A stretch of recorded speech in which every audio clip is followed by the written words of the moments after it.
A number of patients claim weight loss drugs like Ozempic can come with a serious side effect of irreversible vision loss. We've heard some of those horror stories, and now the Turn to Tara team brings us an exclusive interview with one of the first patients from our area to file a lawsuit. Oh, I was like, I seen the commercials on it, and you know, they were all singing on the commercials, and it sounded like it's really good. He thought he was getting a miracle. So I took it. Instead, Edward Finelli claims he lost something he can never get back. Out of nowhere, I just could not see out of my right eye. Finelli, a former contractor from Freehold, New Jersey, told me he was prescribed Ozempic to manage his diabetes. But within months, his world went dark, forcing him to give up the tools of his trade.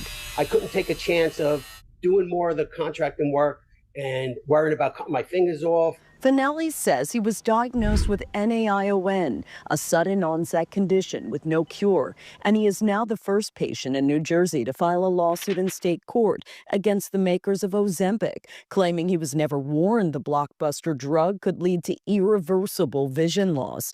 He sat down with News 12 for his first interview since filing suit.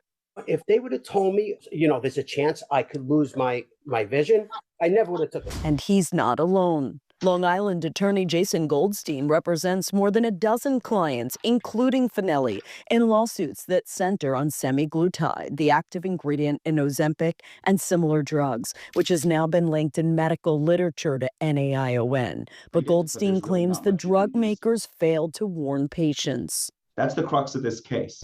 A spokesperson for Novo Nordisk, the manufacturer of Ozempic, tells News 12 the benefit-risk profile of semaglutide remains unchanged. NAION is not an adverse drug reaction, but Goldstein says he'll be pushing for updated warning labels and compensation so future patients don't find themselves blindsided by a drug they thought would help. Nothing could really get your vision back. Tara Rosenblum, News 12.